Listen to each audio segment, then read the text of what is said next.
accomplishment to say that you not only took out some very, very rabid and awesome players here in the EG Masters Cup, but you know, you also won a lot of money and put that gold medal around your neck.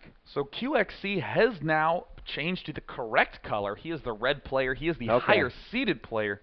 He was seeded 5th in this tournament against Stalife, who was 13th. Interestingly enough, Blur was 16th and managed to narrowly lose the 3rd, 4th place match. Very, very strong player. Look forward to more in the future. Wow. But either way, cross positions with NOVA Stalife as the blue Terran in the left. Again, on Lost Temple, these towers are huge. If you can control this tower, you control all of these 6 expansions, as they all have entrances that pour in right from there. And likewise, Stalife is going to love to control his own expo, or excuse me, all of his expos with his watchtower on the side. Of course, it's safe to say that that doesn't mean you should just control the tower and take the far expansion, because the further away you're expanding from your main, the tougher it's going to be to defend. Absolutely. It's going to be a big question if you can actually control your opponents.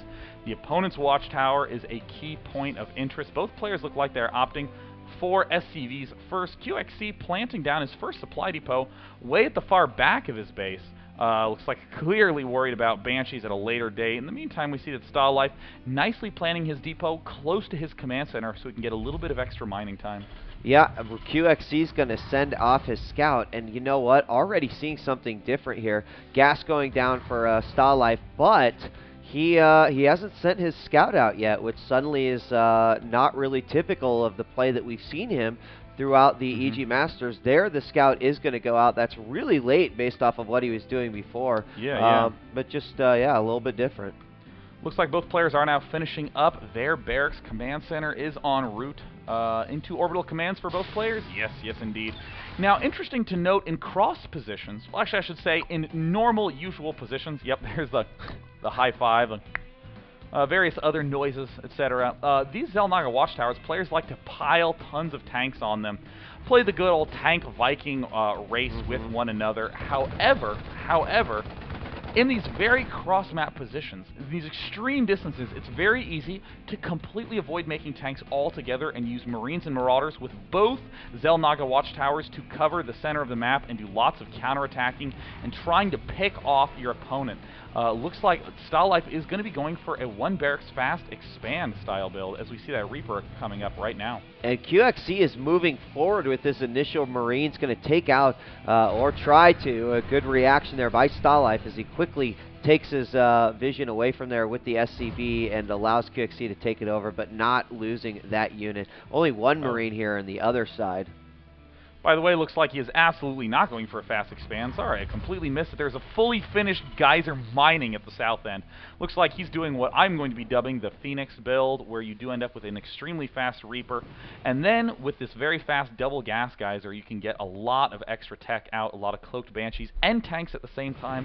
And I especially love these Reaper openings in Terran vs. Terran. And already Qxc spreading those Marines out very nicely, getting some more supply depots, covering any of those cliffs where that Reaper could indeed come in.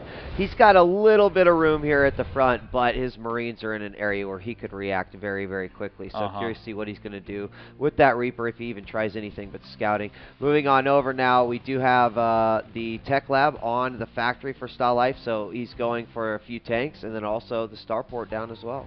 With a little building cuddling going on right here as well.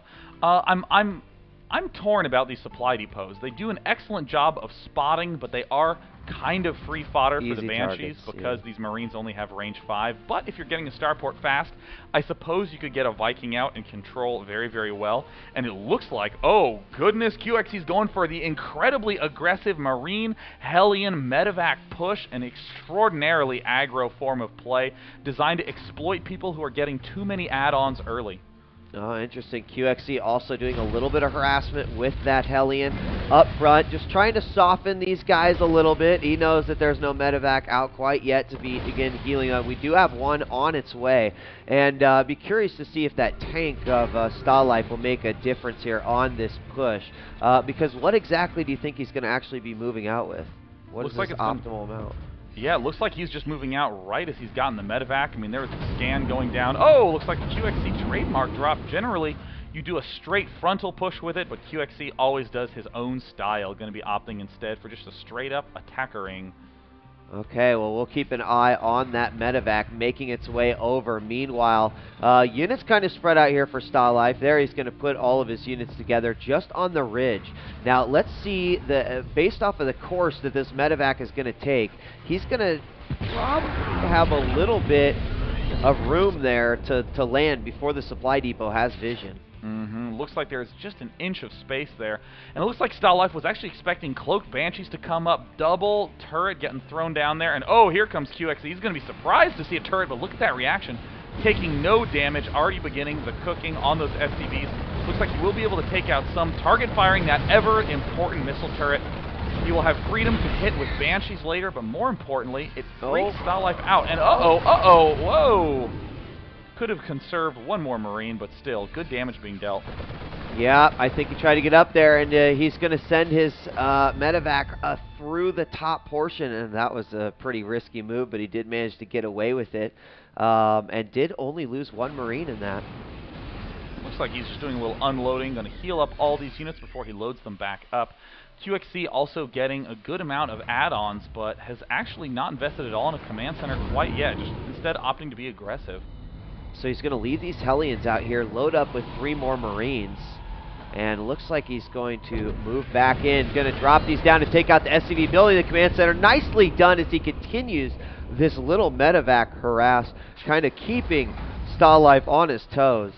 You know, it's interesting, a lot of Terran players do not have full medevacs anymore. They have half-full medevacs because it's often possible to unload a few and do a few shots, but then you have to load up and retreat, so it makes it less of a loss. But look at this Qxc just marching directly into the front doors of the opponent's base while swinging this medevac around to the back side, but Stalife having some very, very nice defense. These Marines at the backside are not going to be effective at all. We'll have to retreat. Nice, calm play by Stalife. And Qxc is going to start his Banshee and Cloak right now. Also Cloak on Stalife side as well.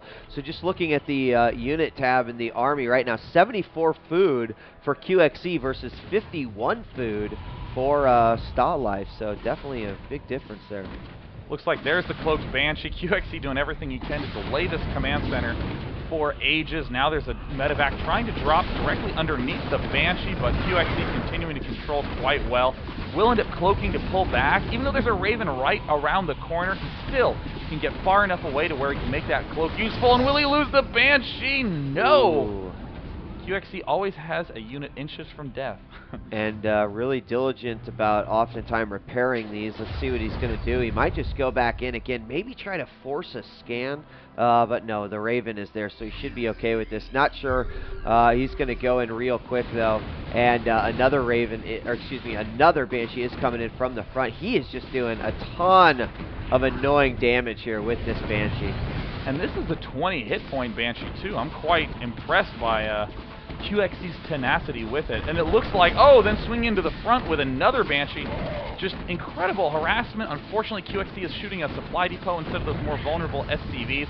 Remember that turret Stalife built early on? Well, it is gone now, and this one Banshee is having free reign in the corner of the base. Oh my gosh, 9 kills right now as he's continuing to take out these Banshees, going after another supply depot. Meanwhile, all of the SCVs at the front are also getting taken out. Raven will drop an auto turret, and great move by Stalife, finally getting rid of that pesky Banshee. But over on the other side, hero 20 hit point Banshee now up to 13 kills, taking care of the gas SCVs, and basically zero mining coming out. Very little mining coming out of Stalife. And Qxc annihilates Stalife's attempt at Cloaked Banshee harass, and that Banshee is still alive. 17 kills will be the final number as Stalife decides to pull all of his units back. But look at this differential, 24 to 42. And Qxc has a huge Marine Marauder army, has tanks, Ravens, Medevacs, Vikings, the whole unit mix, the whole gamut. Only thing he doesn't have are those infantry upgrades. Looking over at Camp Stalife, no upgrades at all. Both players going to meet at the Zelnaga Watchtower at the same time, and what a huge shocker for Stalife. Oh, unbelievably unfortunate timing, and there is the great play by Qxc, the surround, picking off everything and still having enough units to do a drop on the high ground. And there's the good game again. Qxc undefeated thus far in this EG Masters tournament. Stalife has one more map choice ahead of him. We will see which one that will be, but he is spending quite a good bit of time considering Shakura's Plateau is the map choice. Yeah, and you know what? Just Qxc at the end there, sealing the deal. He got the dagger into the back of Stalife, but I'll tell you what, taking up those units at the Zelnaga Tower and then also preparing for the drop, having the Vikings for vision, like, that was done deal. In fact, that's the kind of thing where as Qxc, I bet you're a little bit angry that your opponent GG'd because you didn't actually get to do what you knew would just totally wreck them.